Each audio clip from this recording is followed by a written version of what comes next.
Você que curte futebol americano e tá no hype do draft da NFL, se liga. Todo o conteúdo da FN Network nesse mês de abril estará voltado para a cobertura do evento. São mais de 20 criadores de conteúdo dedicados a falar de prospectos e expectativas em podcast, vídeo, lives, rede social e tudo mais. Quer saber quem o seu time vai recrutar? Quer saber se o rival vai pegar aquele seu jogador favorito? Então nos acompanhe e não perca nada. Acesse somosfnn.com.br e encontre todos os perfis de NFL. Vambora! Esse podcast faz parte do site Fambonanet. Acesse fambonanet.com.br.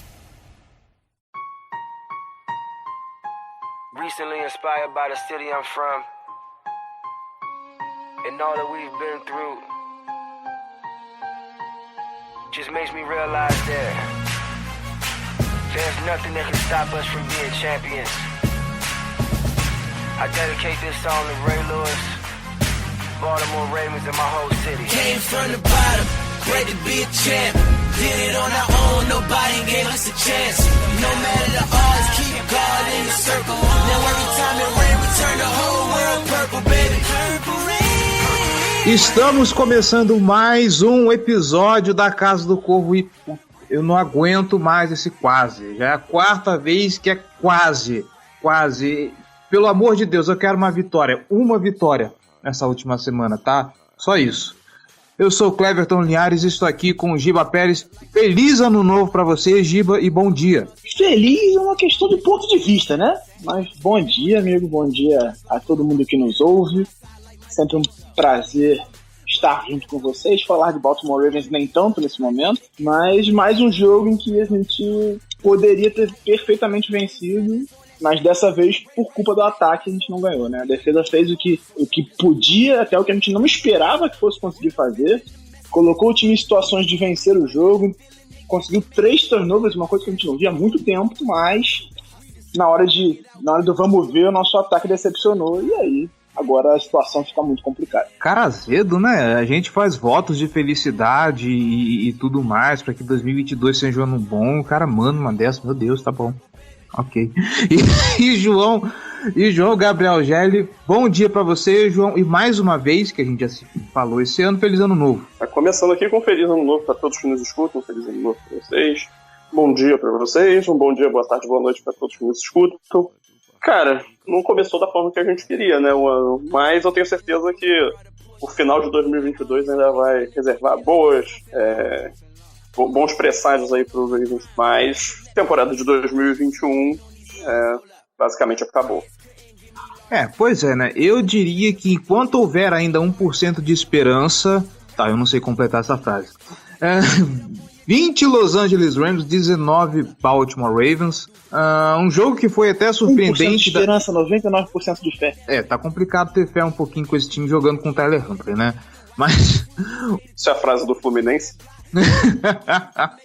Tá arrancada do rebaixo. Acho que foi 2009 também, mas já vi um monte de gente usando também. Não, eu já vi um monte de gente usando isso pra tudo quanto é coisa. Mas, enfim, um jogo que teve aí umas surpresas interessantes, né? Como o Giba já adiantou, a defesa jogando de uma forma que a gente não esperava. O ataque de novo engasgando. Vamos falar tudo isso depois dos recados. Bora lá. They represent you as a king because you walk as a king. And until you set your mindset to think like a king, then you stay where everybody else is at.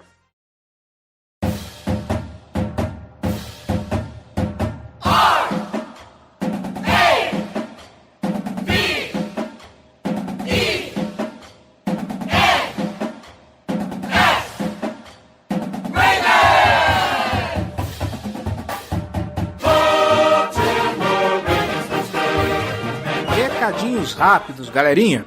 Olha só, você que está escutando a Casa do Corvo, está gostando, quer ajudar esse projeto a se manter no ar e torná-lo ainda maior, então nós te convidamos, vem ser torcedor de elite.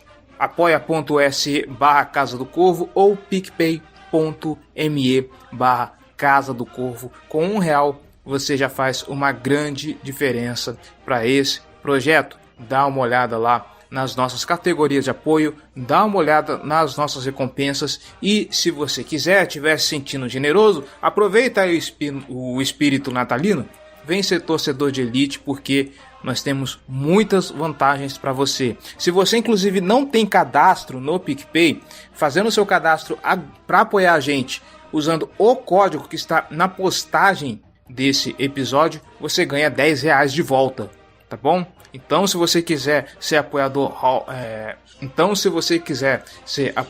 All Pro, o seu primeiro apoio pode sair de graça, tá bom? Não quer se comprometer com um apoio recorrente, mas quer ajudar a gente com alguma coisinha? Você pode fazer também a sua doação via Pix. casadocorvobr@gmail.com é a nossa chave, tá certo? E se você não puder nos ajudar financeiramente, não tem problema.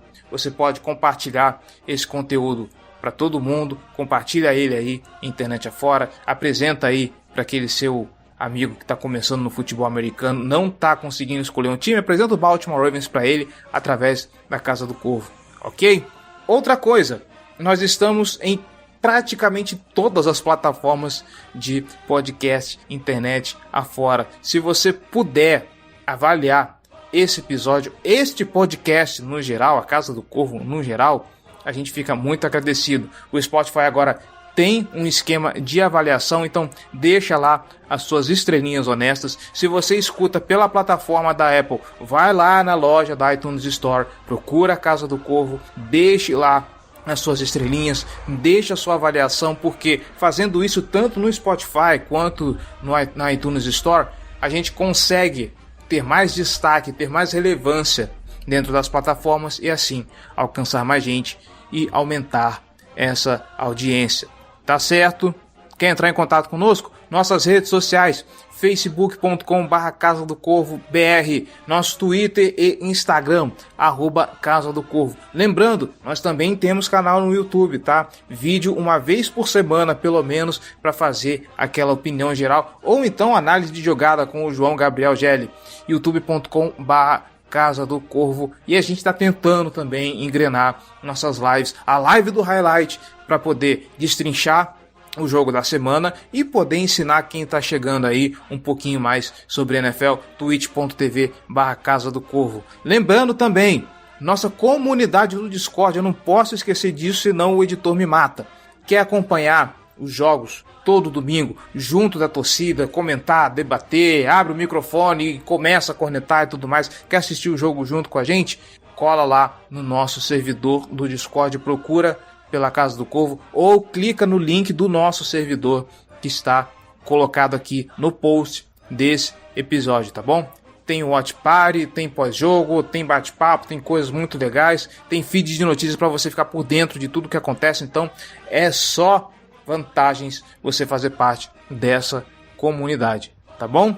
E se você também quiser comentar alguma coisa sobre esse episódio, cola lá em fambonanet.com.br/Casa do Corvo BR, procura esse episódio e vai lá na caixa de comentários, vamos bater um papo legal sobre isso aqui, tá bom?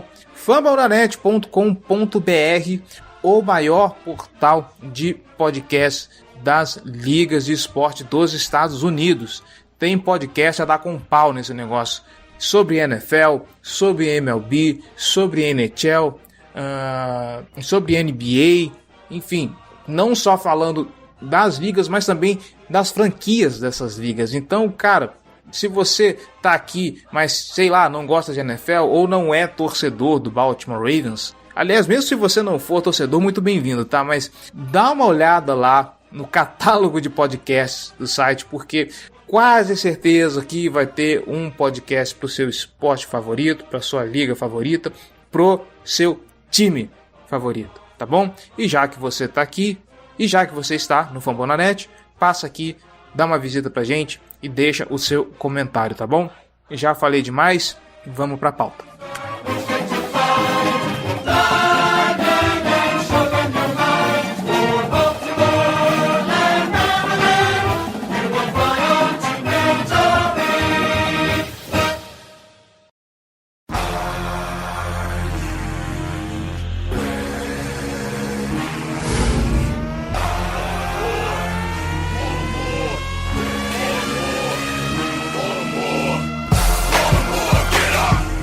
bem, senhor Giba Pérez, senhor João Gabriel Gelli. Eu vi, e eu acho que eu enviei para vocês um tweet de um torcedor lá dos Estados Unidos falando que o problema do Baltimore Ravens dessa vez, e talvez nos outros jogos também, não foi a quantidade de lesões. Discordo em parte, porque afinal de contas, se não fosse a lesão do Lamar Jackson, talvez teríamos ganhado. Inclusive conversamos isso mais cedo, e vocês levantaram isso, pelo menos um desses 4 jogos que perdemos por uma diferença mínima. Eu diria que talvez poderíamos ter ganho 3 dos 4. Não ganhamos porque, obviamente, lesão. Se fosse lesão, Tyler Huntley não estaria em campo Lamar Jackson. De qualquer forma, e aqui a gente vai começar pelas coisas ruins, Giba, para depois a gente levantar a moral desse programa e ir com um pouquinho mais de esperança falar do cenário de playoffs. Se olharmos esse jogo, e eu acho que ninguém comentou isso, pelo menos eu não vi ninguém observar esse detalhe, e aí é que talvez esteja a diferença entre você ter um quarterback reserva e um quarterback titular. O Baltimore Ravens visitou a endzone 4 vezes. Das 4 vezes saiu de lá com field goal. Pelo menos as 4 vezes que pontuou. Eu não lembro se teve alguma outra vez que o time saiu sem pontuar na red zone. E aí a gente começa a olhar não só as chamadas, mas a forma do Tyler Huntley processar o jogo e tudo mais. É onde a gente entra naquele mérito. Se o Lamar Jackson estivesse no campo, pelo menos um touchdown com certeza teria saído nessas visitas à red zone. Então eu acho que a gente pode começar falando desse jogo a partir daí. A incapacidade do Baltimore Ravens com esse QB reserva, por melhor que seja o Tyler Huntley. Aqui também a gente não está discutindo que o Tyler Huntley é uma porcaria, não. Mas é que há limites quando você entra com um quarterback reserva. E a falta de capacidade que esse ataque tem em andar e conseguir um touchdown quando chega na red zone é um negócio que tem incomodado e que no jogo que vem pode fazer falta, né? Lembrando que a gente precisa de uma vitória contra o Pittsburgh Steelers se quisermos ainda sonhar com playoffs. Giba, contigo. Pois é, assim, então, se você olhar estatisticamente na temporada, o nosso ataque é inclusive um dos melhores em aproveitamento na red zone. Mas a gente está falando da temporada, a gente não está falando dos últimos 3 jogos. 4 jogos, porque contra o Browns o Lamar começou como titular, mas saiu logo no segundo drive, ele se machucou.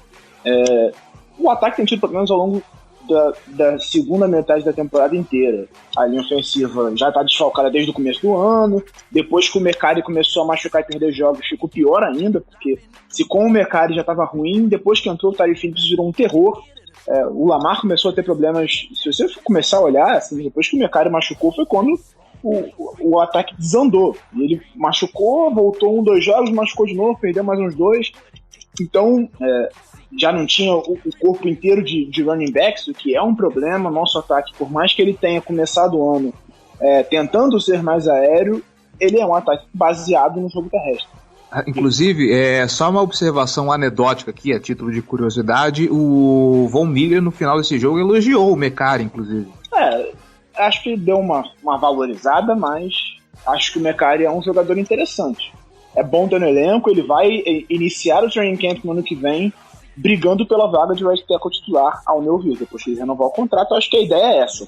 Tá com o contrato renovado, vai estar lá brigando pela vaga, vai ter o Joan James também brigando por essa vaga, talvez alguém que venha no draft, imagino que a ideia seja essa, ter esses dois, mais um possível calouro dependendo das circunstâncias de draft. Mas enfim, depois que o McCarry machucou, você teve que botar o Tyler Phillips, aí é cenário de terror, foi exatamente o que aconteceu. A gente via o interior da linha funcionando decentemente, ali principalmente Zeitler e Bozeman, e o resto uma completa desgraça. Mas o que eu acho que a gente precisa entender é o Tyler Huntley, ele é um reserva decente. E é isso. A gente viu ele, em alguns momentos, ajudando esse time. E o que você espera de um bom reserva é que ele entre num jogo, 2 jogos, que o seu QB sentiu um problema leve e tudo mais, e ele consiga manejar e levar o suficiente para ganhar o jogo, ganhar um jogo, talvez 2, dentro de um cenário de um desfalque curto. Quando você pede o seu QB por um período mais longo, que é o nosso caso, já foram 4 jogos basicamente, como eu disse, o Browns foi quase o jogo inteiro, a tendência é que ele não consiga segurar a onda, ele vai sofrer, ainda mais contra os times que ele enfrentou, né? Ele pegou o Browns com o bonde andando, conseguiu uma recuperação no final, mas não foi o suficiente para ganhar o jogo. Green Bay Packers, Rams, então assim, Bengals, são todos times com campanhas positivas, o melhor time da NFC, um dos melhores times da NFC, o outro líder da NFC West, então são times fortes. Numa situação que talvez a gente pegasse um dos times fracos ali, a gente falava do calendário desde o começo, né, que a gente tinha uma reta final de calendário muito difícil. A gente pegou uma reta final de calendário muito difícil com quem tem reserva. Então, a tendência era realmente que fosse muito complicado, e foi exatamente o que aconteceu. Então, eu acho que o ataque certamente estaria melhor com o Lamar em campo, não tenho a menor dúvida disso. O aproveitamento na red zone seria melhor, mas a gente tem que dar um desconto por essas inúmeras lesões também. Então, acho que nesse jogo a gente viu que não tem como você se manter competitivo sem o seu corpo inteiro de running backs, com a linha ofensiva desfalcada. Até jogou recentemente a linha ofensiva nesse jogo, o Mercado jogou bem e tal, mas o Tyler Huntley não conseguiu desempenhar o que ele fez em alguns outros jogos. Nós também estamos falando de uma defesa muito forte, a do Rams é uma boa defesa, e a gente não teve o Bradley Bozeman. Isso faz uma diferença considerável, especialmente quando você enfrenta o Aaron Jones, o Aaron Donald. O Aaron Donald, que é um absurdo de jogador. Então, assim, como eu disse, o aproveitamento na red zone era bom, mas com todos esses problemas que a gente teve, naturalmente a gente sofreu nessa partida especificamente. Mas, ainda assim, você viu que o ataque teve seus momentos, teve oportunidades de pontuar, de decidir o jogo, mas alguns erros custaram caro, como, por exemplo, a interceptação do Tyler Huntley ali no final do primeiro tempo.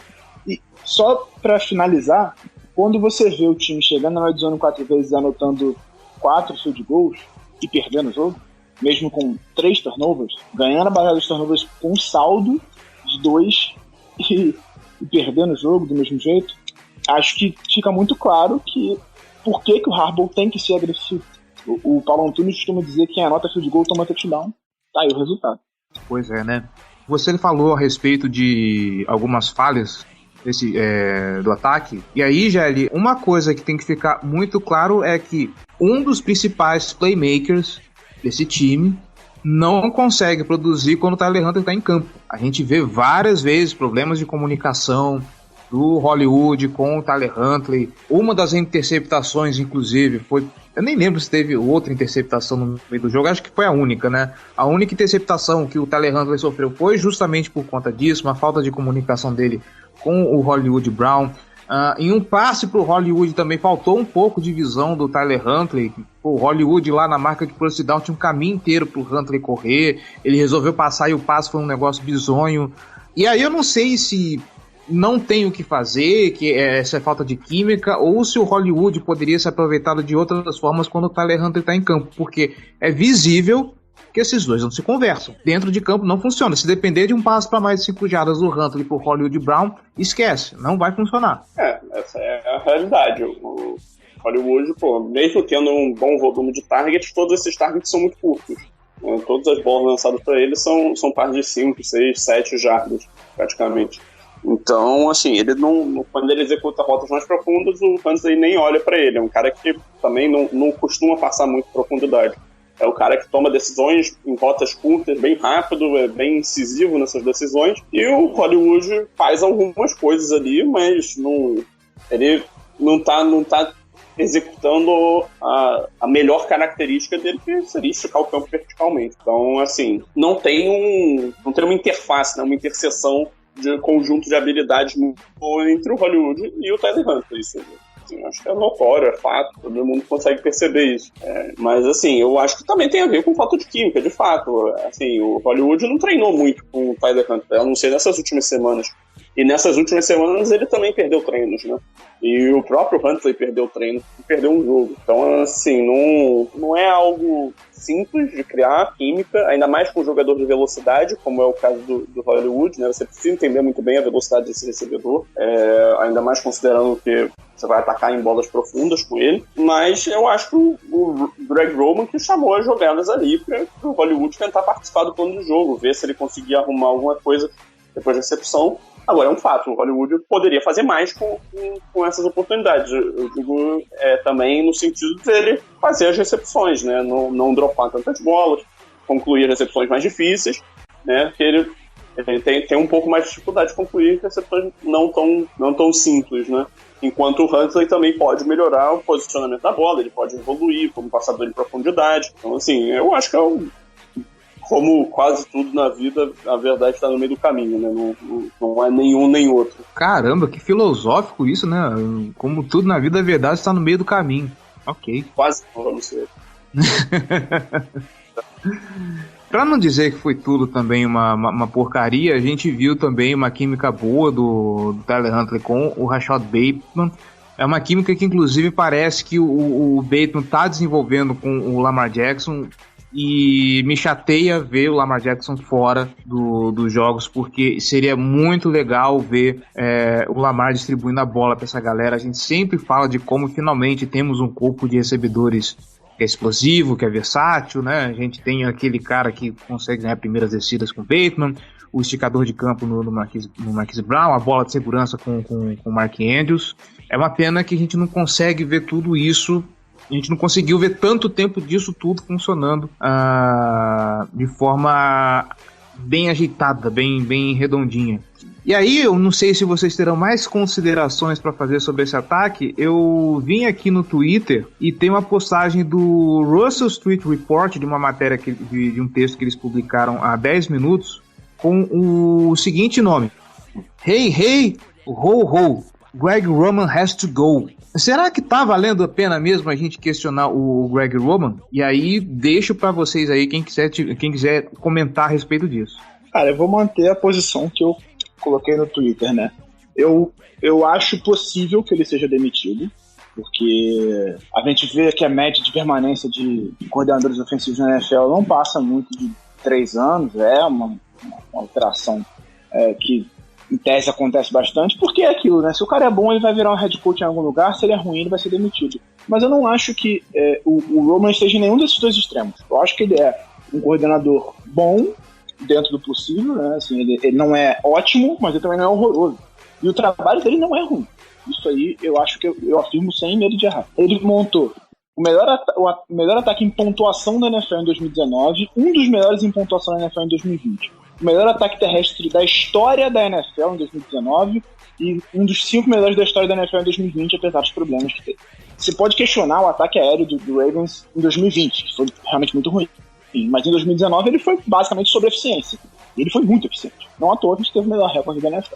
Em 2020 tivemos problemas, até por conta das lesões também. A gente perdeu o Ronnie Stanley na primeira temporada. Já tinha alguns problemas antes, mas enfim. Foi o suficiente para chegar nos playoffs. Foi competitivo, ganhou um jogo de playoffs fora de casa contra o Tennessee Titans. Jogou bem contra... Bem não, né? Porque o jogo foi horroroso, mas jogou de igual para igual com o Bills também fora de casa, numa situação muito adversa de vento. Mas o problema do ataque aéreo existiu em 2020. A gente via os números, a gente via o aproveitamento caiu bastante em relação à temporada anterior, mas no começo desse ano, o que a gente viu foi um ataque aéreo completamente diferente. Até as lesões acumularem, a linha ofensiva entrar em colapso, e mesmo com o jogo terrestre não funcionando tão bem quanto anos anteriores por causa do problema no corpo de running backs, o ataque aéreo do Ravens era top 10 até certo ponto da temporada, quando começou a ter problemas por conta das lesões também. Então, houve a evolução que tanto se cobrava em relação ao ataque aéreo. Essa evolução existiu e ela era clara até certo ponto da temporada. Ah, não, porque pegou times ruins. Não, cara, o Raiders está brigando por playoff. E a gente fez um jogo decente contra eles. A defesa que não conseguiu segurar um. O Broncos tá com uma campanha ruim por causa do ataque. A defesa deles é muito boa. A gente pegou o Kansas City Chiefs, que estava com problemas da defesa, e a gente correu bem, mas também pontuou bem. Nós tivemos bons momentos do ataque na temporada, e houve uma evolução do ataque aéreo clara para mim. Claro que em algum momento tivemos problemas, muito por causa da proteção, a falta de adaptação para blitz. Ele tem problemas com chamadas, isso para mim é claro, mas a gente não vai encontrar um coordenador perfeito. E se você olhar o histórico do Ravens, ele é o melhor coordenador que eu já vi no Baltimore. Assim, mas de longe. E ele formou o melhor ataque da história da franquia. Então, dizer que o Roman tem que ir embora, como se fosse fácil catar alguém na esquina ali e virar o coordenador ofensivo bom, eu acho bobagem. E outra coisa, se conseguir, vai ser por um ano também. Se você conseguir um cara que faça mais do que o Roman tá fazendo, vai ser por um ano. Vai virar head coach no ano seguinte. Então, eu acho que demitir ele seria algo extremo. Ele tem argumentos muito favoráveis a ele, se você olhar todas as estatísticas possíveis. E acho que ele tá mostrando evolução sim em vários aspectos. Para mim, com o retorno dos running backs da lesão, um possível retorno do Stanley e alguns reforços na linha ofensiva, esse ataque tem um potencial absurdo para a próxima temporada. Com o Lamar saudável, uma boa linha ofensiva, o jogo terrestre com os running backs de volta, esse ataque tem um potencial absurdo. Ele era um dos melhores em pontuação no começo da temporada também, até que alguns problemas acumularam e você com 2 tackles patéticos é difícil, mas se tiver o Ronnie Stanley jogando bem, um bom right tackle, com esse interior de linha, Ben Cleveland na segunda temporada, Bradley Bozeman se renovar, obviamente, e o Zeitler, é uma boa linha ofensiva e eu acho que esse ataque tem um potencial muito bom para a próxima temporada. A defesa me preocupa. O ataque, com, obviamente, todo mundo saudável, para mim tem o potencial de ser um dos melhores da NFL na próxima temporada. Eu concordo com o Giba nesse quesito, tá? Eu não acho que demitir o Greg Roman é a solução e também não acho isso pro Martin Dale, tá? Também me precipitando aqui na discussão, mas também não vejo isso. Eu acho que o ataque do Ravens é um ataque com peças, é um ataque que pro ano que vem, talvez até para os próximos 2 anos, se eu puder pensar assim, ele tá bem servido em termos de opções, ele tem possibilidades, ele tem ajustes a fazer, claro, mas ele ficando saudável, eu boto muita fé que esse ataque é um melhor da NFL. E eu tenho plena confiança de que o Greg Roman é capaz de liderar um dos melhores ataques da NFL, porque a gente já viu isso acontecendo, não só no Ravens, mas na história. Aí, os primeiros ataques dele com o 49ers também foram muito bons. Ele só tem essa tendência de cair conforme ele começa a implementar mais ataque aéreo. Assim, a gente enxerga pontos para o Lamar Jackson melhorar, a gente enxerga que a linha ofensiva foi um desastre nessa temporada, mas ela tem pontos onde a gente já consegue perceber que vai ter uma melhoria imediata, já no ano que vem, passando basicamente só pelo retorno do Ronnie Stanley, já vai estabilizar. E assim, eu honestamente não me incomodo com o fato dele estar 1 ano e meio sem jogar, né? 1 temporada e meia sem jogar, né? Vai ficar quase 2 anos quando começar a próxima temporada, porque ele era um jogador de elite. Assim, basta ele estar recuperado, que eu tenho certeza que ele vai jogar em bom nível. Ele pode não jogar no mesmo nível que ele jogava anteriormente, aí é outra história. Mas eu não acho que ele vai ser um problema se ele estiver plenamente recuperado, o que não pareceu que era o caso nesse começo de ano. Tanto que ele voltou para a injury reserve. Mas, assim, em termos de armas, a gente está muito bem. A gente tem o Mark Andrews, um dos melhores tight ends da NFL. É o melhor tight end dessa temporada. Para mim, ele vai ser o All-Pro. Acho que nada vai tirar isso dele nesse momento. Ele pode bater o recorde, dependendo se ele tiver uma partida excepcional, ele pode bater o recorde de maior quantidade de jardas por um tight end de uma temporada, né, nessa última partida. Então, assim, ele fez uma temporada absurda, a melhor temporada de um recebedor da história do Ravens. Ele precisa de 140. Sim, para bater o Kelsey do ano passado, né, de 2020, né, temporada passada.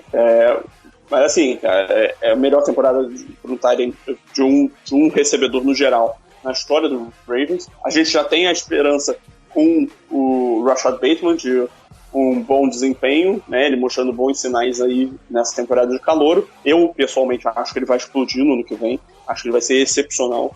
E o Hollywood Brown, ele tem a química com o Lamar, ele tem o valor dele em profundidade, ele é uma peça muito valiosa para esse ataque, com ele sendo 100% funcional.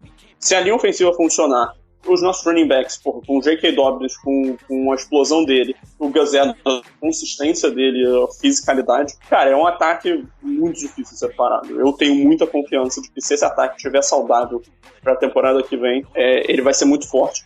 E, assim, é o que o Giba falou, o Greg Roman provavelmente é o melhor coordenador ofensivo que esse time já teve, basta ver a temporada de 2019, e aí é basicamente o time fazer ajustes, como é o passo de toda intertemporada, né? Você tem que mapear o que você fez de errado, o que você fez de certo e tentar fazer os ajustes, buscar melhorar. Vamos ver o que o Greg Roman consegue fazer, mas eu tenho pela confiança de que ele é capaz de entregar um ataque muito bom, um ataque top 5.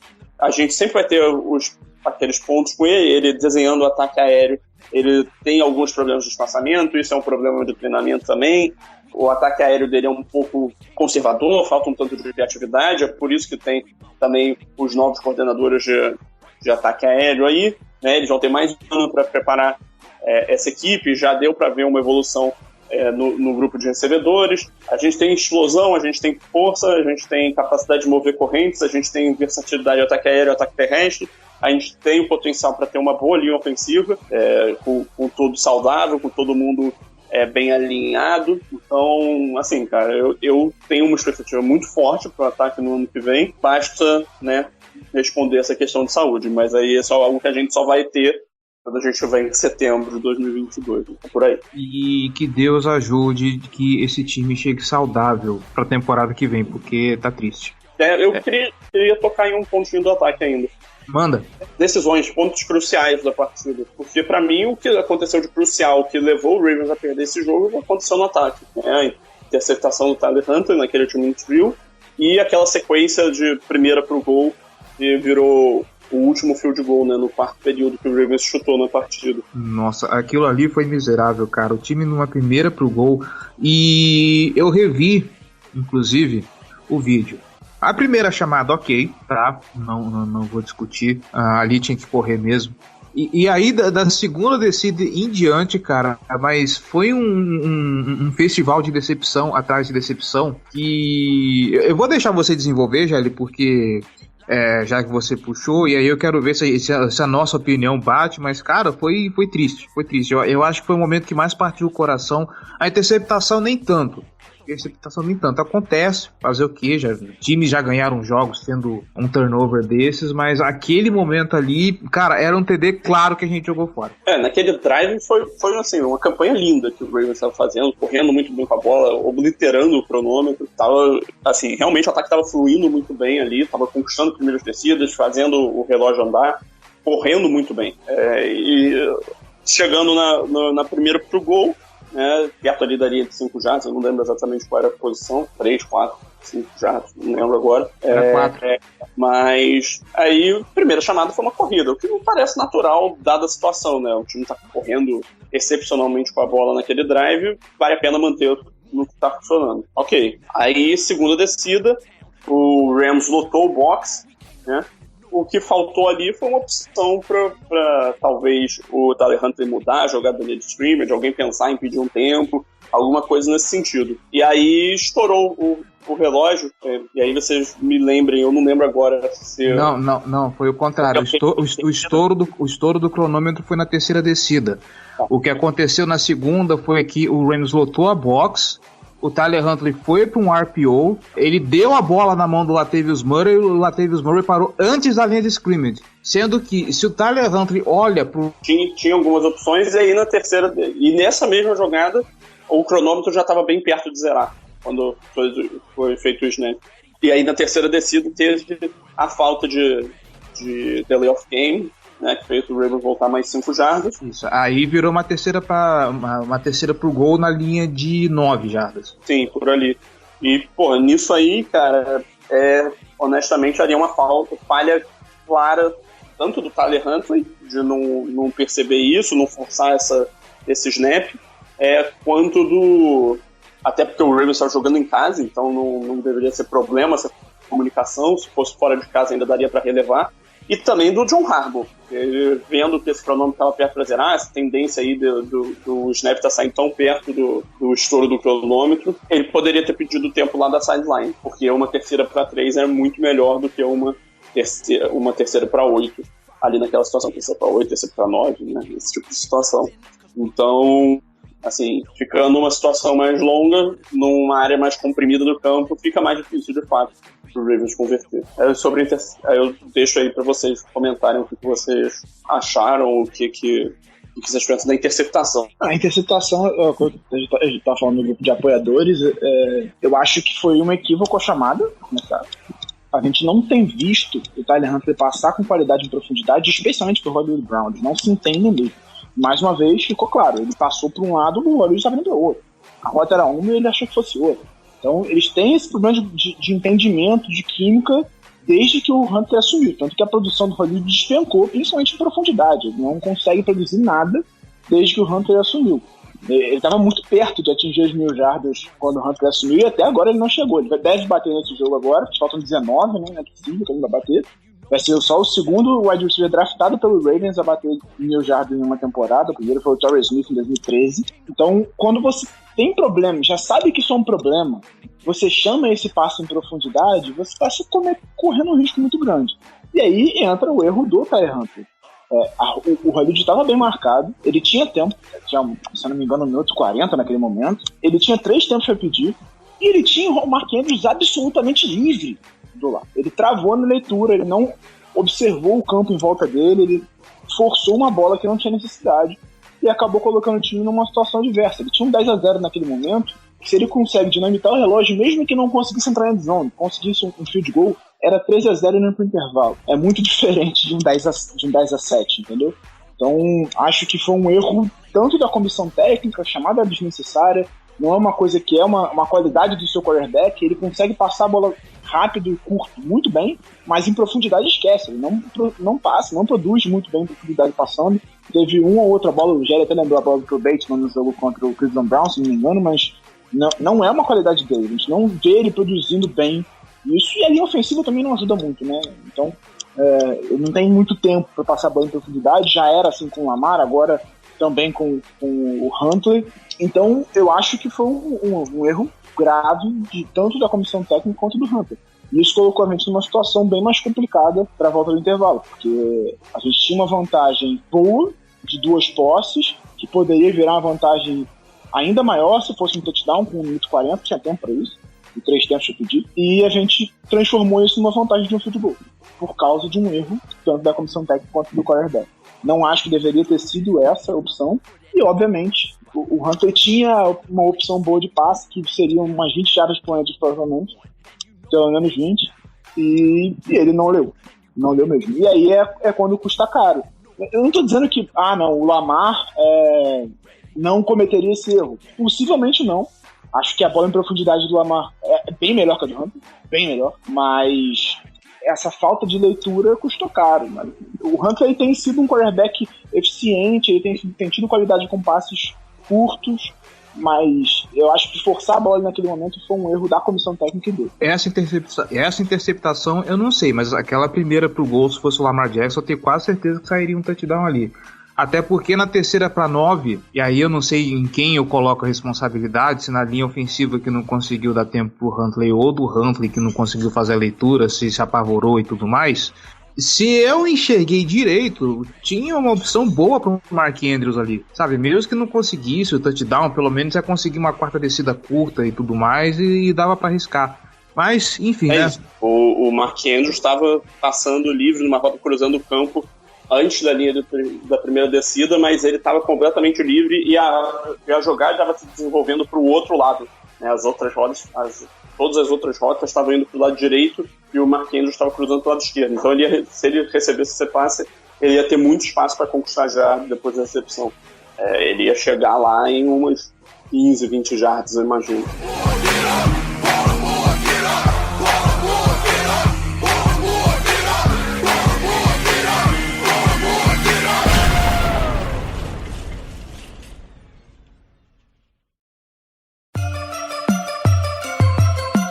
Black and purple, black and purple, black and purple, black and purple. Black and purple, black and purple, black and purple, black and purple. Enfim, virando agora para o lado surpreendente da bola, vamos dizer assim, eu queria dizer que os sonhos do Giba estão mal calibrados, porque ele falou de uma interceptação do Brandon Stephens e quem conseguiu fazer a festa nesse jogo, para surpresa de muita gente, foi o Chuck Clark, que saiu de campo com 2 interceptações, uma delas inclusive virou uma pick six, o único touchdown do Baltimore Ravens inclusive foi dele. O Tony Jefferson também fez uma boa partida. Em geral, a secundária... O Brandon Stephens também jogou bem. Brandon Stephens também jogou bem. A gente viu assim, um lance muito bom do Jimmy Smith que poderia ter ajudado a segurar o Los Angeles Rams. Talvez a defesa tivesse segurado esse ataque, mas aí também comprar demais, né? Em momentos cruciais, a velha guarda apareceu. O Jimmy Smith com aquele tackle sensacional. O Brandon Williams também conseguiu um tackle sensacional. Sim. Scrimmage. Tony Jefferson quase conseguiu também outra grande jogada. O Justin Wilson gerou algumas boas pressões. Então, assim, nos momentos decisivos, os veteranos apareceram de forma positiva. O problema é que não foi... O Tony Jefferson teve um tackle sensacional, né? Na tentativa de conversão de 2 pontos, ele fez uma jogadaça. Ele deu a chance de a gente ter a possibilidade de ganhar o jogo. Com 50 segundos e um tempo para pedir, ele deu a possibilidade da gente. Aquele tackle que ele faz na conversão de 2 pontos na option pro Sonny Michel foi brincadeira. Então, assim, a gente tá falando tanto sobre a defesa ser um fator de preocupação, mas, é claro, eu acho que o problema que preocupa, e eu não sei se isso é a percepção de vocês, mas é essa galera veterana. E, obviamente, muita gente tá só com um ano de contrato, talvez aposente pro ano que vem e tudo mais. Discutimos até a respeito de Calais Campbell, a respeito desse lance, mas fazendo o mesmo raciocínio que a gente faz do ataque pra defesa, tendo esse time saudável, a defesa pode produzir coisas boas, a defesa pode trazer aí bons resultados pro ano que vem também. Eu não sei qual que é a percepção de vocês pra temporada que vem dessa defesa. Eu acho que esse colapso defensivo da reta final da temporada passa muito pelos desfalques, cara. Especialmente na posição de cornerback. Porque o que a gente teve nesse último jogo foi uma secundária decente. Você tinha o Tavon Young em campo, você tinha o Jimmy Smith jogando, e assim, ele quase não jogou na temporada, o Jimmy Smith. Mesmo quando estava saudável, ele quase não jogou. Então, a gente espera que ele tenha energia suficiente para jogar alguns jogos como titular na reta final da temporada. E ele fez um bom jogo, dentro do possível, contra um ataque forte, que tem um dos melhores recebedores, que tem o melhor recebedor da temporada, né, o Cooper Kupp, que tem o Odell Beckham Jr., que também que se recuperou lá em Los Angeles, né. Então você tem Van Jefferson também, um bom recebedor. Ele fez um jogo decente para um cara que não foi titular ao longo de toda a temporada, que vinha com problemas e tudo mais, físicos, né, já na carreira dele toda. E aí, quando você tem ele de volta, você tem o Tavon Young jogando, você tem o Chris Westry, que nem foi titular, mas que é uma opção minimamente decente, você vê que a secundária consegue dar uma segurada na onda. E aí que aparece aquela questão da profundidade que a gente falava lá no começo da temporada. A gente estava sem os 3 principais cornerbacks do time. O Anthony Everett não jogou, o Marlon Humphrey não jogou, o Marcus Peters não jogou. São os 3 principais, os 2 titulares e os de reserva imediata, o Tavon Young e o slot. E ainda assim a gente conseguiu ter jogadores minimamente decentes em campo. O Jimmy Smith é um bom cornerback, mas já em final de carreira, mas é um bom cornerback. O Kevin Seymour, que foi titular, deu pro gasto. O Chris Westry, que entrou em algumas situações também, deu pro gasto. É diferente do que aconteceu contra o Packers, por exemplo, e especialmente contra o Cincinnati Bengals. Você tinha Robert Jackson, o Kevin Seymour, você olha pra aquilo e fala, cara, não tem como você ser competitivo assim, é impossível. Catou os caras na porta do estádio pra jogar. Então, obviamente, aquela explosão que a gente viu do Burrow, não tô questionando o talento dele, ele é muito bom, a gente viu isso semana após semana nessa temporada. Mas 525 jardas ali foi porque não enfrentando ninguém, né, cara? Era um trio de recebedores muito bom contra um bando de jogadores desconhecidos. E aí você vê até o impacto que tem em outros jogadores. O Chuck Clark e o Brandon Stephens são melhores safeties da NFL? Não. Mas quando você coloca ele do lado de Robert Jackson, Kevin Seymour e nem lembro o nome do outro animal que tinha lá, ele vira o pior, cara. Eles viraram os piores safeties da NFL. Jogaram mal demais, porque você cria um colapso no sistema. Afeta os outros jogadores também. Então, quando você consegue colocar jogadores... O quê? Você diria que o sistema é foda? O sistema é foda. Então... Curiosidade, o outro animal que você tá se referindo é o Dino Stone? Não, o outro animal é o cornerback. Eu sempre esqueço o nome dele. Eu esqueci. Não adianta. Will? Quem? Massive. Não, é um outro... Esse é um animal que foi reserva. Você vê o animal que foi reserva no jogo contra o Denver. Mas enfim. Robert Jackson? Não, o Robert Jackson eu citei o Robert Jackson e o Kevin Seymour. Teve um outro que eu esqueci agora quem é. O Darryl Worley. Isso. Que tinha chegado na franquia na semana. Isso. Tinha acabado de chegar e jogou. Então, você vê, assim, não tem como você ser competitivo assim. É impossível você manter um nível decente. Bastou ver que quando voltou o Jimmy Smith, teve o Chris West de opção e tal, conseguiu segurar um ano. O ataque do Rams não produziu tanto, especialmente no primeiro tempo. No segundo eles conseguiram jogar. O Stefano não errou nenhum passe no segundo tempo, né? Mas sim, foi o mínimo, né? Foi uma defesa decente. Era o suficiente pra gente ser competitivo se o nosso ataque tivesse o quarterback titular. O problema é que não tinha. Então, pensando no futuro, já que a temporada basicamente acabou, quando você depende do Jacksonville Jaguars, não dá pra esperar muita coisa. Pensando no futuro, a gente vai precisar de algumas peças. A gente precisa também que, obviamente, os jogadores da secundária voltem bem das lesões, mas eu acho que com Marcus Peters, Marlon Humphrey, vai precisar de um outro cornerback no draft, porque o Everett não deve chegar, mas, enfim, você precisa dar profundidade nesse grupo, mas você tem bons jogadores. A principal preocupação é a linha defensiva, porque o Brandon Williams está em último ano de contrato e não acho que vale renovar dependendo do que ele pedir, né? não fez uma boa temporada, fez uma das piores temporadas da carreira dele, inclusive. Calais Campbell também no último ano de contrato. Eu tentaria renovar com ele, acho uma liderança importante, mas não sei até que ponto ele tem interesse em continuar jogando, ele pode querer aposentar. O Derek Wolfe está sob contrato, mas teve uma lesão, a gente não sabe como é que ele volta, já é um cara veterano com muitas lesões nas costas. A gente não sabe se ele vai conseguir jogar ainda em alto nível. E acho que o único jogador sob contrato confiável nessa linha defensiva nesse momento é o Marebruck, né? Teve uma boa temporada dentro do possível. Considerando que ele foi titular em boa parte dela, teve seus momentos, teve um sec e outro ali, participações interessantes. E acho que ele pode evoluir na próxima temporada, ele pode ser um jogador interessante. Para mim, ele é o único que começa a temporada como titular.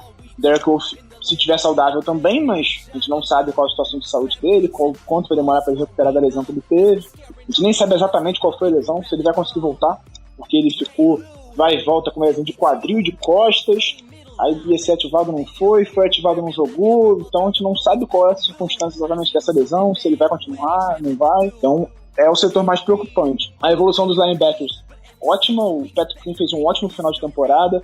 Josh Bynes é um bom jogador, imagino que não vai querer um contrato tão alto para continuar, e para mim eu continuaria com essa dupla. E os safeties eu confio muito na evolução do Brandon Stephens, cara. Eu tô botando minhas fichas nesse garoto porque, se parar pra pensar, é um cara que 3 anos atrás jogava de running back, aí ele trocou pra cornerback no college, jogou 2 anos como cornerback no college, chegou na NFL, virou safety. É o melhor safety da NFL, nem de longe, é o melhor calor da posição também não, mas ele teve seus bons momentos na temporada, e acho que com mais uma temporada, uma pré-temporada para se adaptar à posição, com todo esse tape que ele tem para estudar, com todos esses snaps que ele teve, a tendência de uma evolução, e eu confio demais na evolução dele, até porque o Deshaun Elliott não vai ficar. Eu acho muito improvável que ele renove o contrato. Então eu aposto muito no Brandon Stephens como titular no ano que vem. Se sobrar um safety bom, nem sei como é que é a classe, mas se sobrar um safety bom no draft, é possível que o Ravens pegue mais. Eu aposto muito nessa dupla Chuck Clark e Brandon Stephens pro ano que vem. E eu falei a dessa. Outros 2 exemplos de jogadores em que o Giba Pérez depositava esperança são Breshad Perriman e Mitchell Trubisky, tá bom? Jerry, nós quase acertamos bold predictions nessa edição, porque você falou que o Aaron Donald teria menos de 5 sacks, e na verdade você acertou, né? E eu no Twitter eu falei pro Giba que teria menos que 200 jardas também. E eu falei no Twitter um pouco antes do jogo que o Aaron Donald sairia com 0 sacks. Ele teve meio, maldito meio sack que ele dividiu com o Leonard Floyd. Vamos falar então de playoffs. Matemático. Vamos falar de matemática. O Baltimore Ravens aí tem entre playoffs. O Baltimore Ravens aí tem entre 2 e 3,5% dentro dos números que eu vi, né, de classificação, mas aí depende de uma combinação de resultados. Primeiro, o Miami Dolphins precisa perder para o New England Patriots, e para o torcedor ficar tranquilo, normalmente o Miami Dolphins ganha do New England Patriots pelo menos um jogo. Normalmente é um jogo em Miami. E esse jogo já aconteceu na semana 1, o Miami Dolphins já ganhou o que tinha que ganhar, agora é esperar que Bill Belichick e Mac Jones façam o trabalho dele. O outro lado, Los Angeles Chargers e Las Vegas Raiders, os Raiders precisam vencer o Los Angeles Chargers para esse confronto ficar empatado, e aí no empate, Baltimore Ravens ganhando do Pittsburgh Steelers. Na hora do tie-break, Baltimore leva vantagem, a regra é meio maluca, não vou fazer questão de tentar explicar aqui, porque eu não vou conseguir, mas é isso, acreditem no que eu tô falando. E o desafio mais complicado, que é o Jacksonville Jaguars, em Jacksonville, vencer o Indianapolis Colts. O histórico até o momento é positivo, o Jacksonville tem 6 vitórias seguidas em cima do Indianapolis Colts, incluindo aqui alguns absurdos que eu tuitei e eu esqueci, deixa eu buscar aqui. Eu sei que teve uma vitória de Jacksonville por 6-0 em dezembro de 2018 e teve um 51-16 também em dezembro de 2015. Acredito que Jacksonville vai repetir a dose. Muito pelo contrário, acredito que já podemos a Deus se tiver que contar com o Jacksonville Jaguars. Porém, né, como a temporada da NFL aí tá muito maluca, nós já vimos aí o campeão da AFC Norte e o Buffalo Bills perderem para o New York Jets, então tudo é possível. Palpite? Bills perdeu pro Jaguars. Senhoras, oi? Bills perdeu pro Jaguars também. Foi pro Jaguars? Nossa, pior ainda. Na minha cabeça os dois tinham perdido pros Jets, mas enfim, considerações que vocês têm a fazer pros playoffs. Outra observação também, antes de passar, que eu já ia esquecendo, o Baltimore Ravens pode ser o primeiro time 8-3 que atingiu a marca de 8-3 desde o Philadelphia Eagles de 2014 a não ir para os playoffs, tá? Informação aqui do Chris Ness, eu não sei o quanto esse cara é confiante, mas enfim, desde 1990, segundo ele, 98 times atingiram 8-3, tá? E desses 98 times, 91 foram para os playoffs, uma média de 92,9%. É isso, senhores. Eu fiz a matemática aqui usando os valores das odds de casas de aposta, né? Usei o Bet365, inclusive patrocina a gente. Mas, assim, usando essas odds, a possibilidade do Ravens passar está em torno de uns 2 a 3%, dos cenários. Mas a gente não tem confiança alguma, porque depende, primeiro, do Jaguars ganhar. Segundo, eu não tenho muita confiança que o Raiders vai ganhar do Chargers.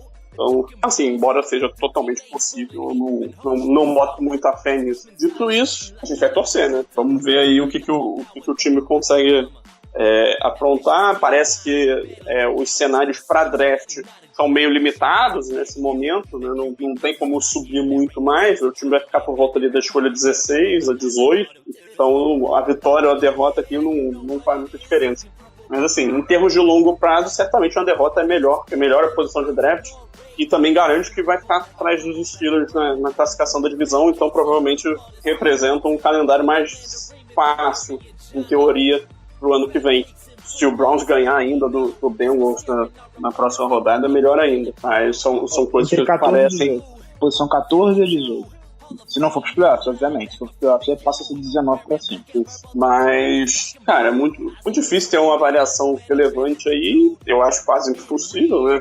A gente ir pro playoffs. Inclusive, se alguém quiser apostar na combinação, pague uns 38-1. Né? Então é por aí, sim. É assistir o jogo, aproveitar a última partida da temporada e depois curtir os playoffs sem ter nenhuma torcida. O que facilita um pouco também, mas torna um pouco mais chato. O cenário de 14ª escolha é vitória dos Steelers, vitória do Dolphins e vitória do Saints. Se isso acontecer, a gente vai ser a pick 14, que é a nossa maior pick desde o Standard, se não me engano. Nossa melhor, no caso, né? O Humphrey foi 16, se não me engano. Acho que foi abaixo disso. Mas, falando sobre a possibilidade de playoff, cara, quando você depende do Jaguars, é difícil demais, né? O Jaguars ganhou 2 jogos na temporada, o Colts vem em uma temporada boa, dentro do possível, o Jonathan Taylor tá jogando muito, vem de uma derrota contra o Raiders até surpreendente, a gente não esperava, né? Prejudicou nosso cenário de playoff. Se o Colts ganhar ali, a gente estaria numa situação um pouquinho mais favorável, dependeria um pouquinho menos de outros resultados. Mas, enfim, você precisa de um alinhamento de planetas, basicamente, né? Você precisa que o Patriots ganhe do Dolphins, que o Jaguars ganhe do Colts e que o Raiders ganhe do Chargers, para que a gente tenha a chance, se a gente ganhar dos Steelers, também tem isso, né? Também não é tão fácil assim, especialmente se o Lamar não jogar. Não que o Lamar tenha jogado bem contra os Steelers na carreira dele, mas, enfim. Do jeito que a temporada tá, do jeito que a gente viveu essa temporada com o Baltimore Ravens, eu não vou ficar surpreso se a gente ganhar dos Steelers, o Patriots ganhar, o Jaguars ganhar e a gente ficar pra saber o resultado no final do Sunday Night Football contra os Raiders e Chargers, e que vai ser decidido na prorrogação, pra gente morrer de vez. Então, dito isso, eu acho que é mais isso mesmo, assim. Vamos ver essa última rodada, coração leve, torcer só pelo recorde do Andrews, que acho que é a única coisa realmente palpável que a gente tem. O resto é completamente fora da realidade, e vamos já pensar no futuro da franquia nos próximos jogos e tudo mais, nas próximas temporadas, no draft, porque essa combinação de resultados é complicada. Quando você depende de muita gente, faz tudo dar certo, fica muito difícil. Se acontecer, a gente pensa em playoff depois, mas é muito improvável que aconteça. You know what it is. Black and purple, black and purple, black and purple, black and purple. No one hits bigger than the Baltimore Ravens. Black and purple, black and purple, black and purple, black and purple. Crab cakes and football, that's all we do. In the land of Raymond Berry and Johnny U. Crab cakes and football is what we know, as we're scaring our opponents like we're Edgar Allan Poe.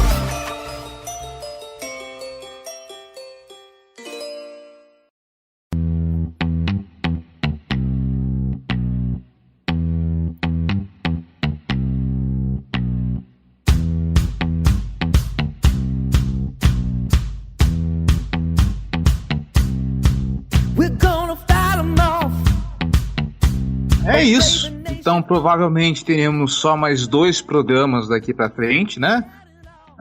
Não sei se vamos fazer aí o preview contra o último jogo dos Steelers. E aí vamos fazer o recap e depois disso as merecidas férias da Casa do Corvo. Vamos curtir os playoffs em paz. Escolha aí um segundo time pelo qual você tem simpatia pra torcer e tudo mais. E é isso. Giba Pérez, João Gabriel Gelli, muitíssimo obrigado por mais uma temporada aqui com vocês, pelas análises, pelos comentários. E é isso. Feliz 2022 para todos nós. Forte abraço, até a próxima. A gente esqueceu de citar, né? O Andrews tem o recorde de mais jardas recebidas na história da franquia por um jogador. E tá a 4 ou 5 recepções do recorde de mais recepções na história da franquia por um recebedor. Todos eles eram de wide receivers, gente. Os 2 recordes eram de wide receivers. E ele se tornou, na posição de tight end, bateu essas marcas. Vai bater, eu espero que ele bata, né, na última semana de recepções. Se possível, faça mais de 140 jardas para bater o recorde da história da NFL por um tight end também. All Pro, melhor tight end da temporada, melhor jogador do Baltimore Ravens na temporada e merece muito mais do que o contrato que ele recebeu, inclusive. Forte abraço. Te amo, Mark Andrews. É isso, vamos lá, tem mais um joguinho, vamos fechar a temporada, passar a régua, aí a gente começa a falar que 2022 ainda vai ter muito Baltimore Ravens aí pra gente discutir. Isso aí.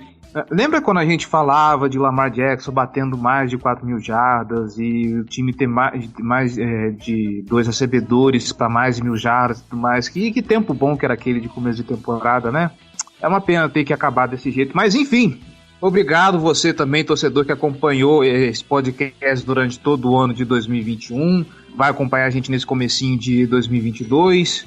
E vamos ver aí se acontece algum milagre em janeiro. Se não acontecer, tá bom, vamos curtir os playoffs em paz. Se acontecer, a gente volta aqui para poder continuar falando sobre Baltimore Ravens. Voltamos ainda, talvez, essa semana para falar do preview entre Baltimore Ravens e Pittsburgh Steelers, tá bom? Um abraço para vocês e até mais.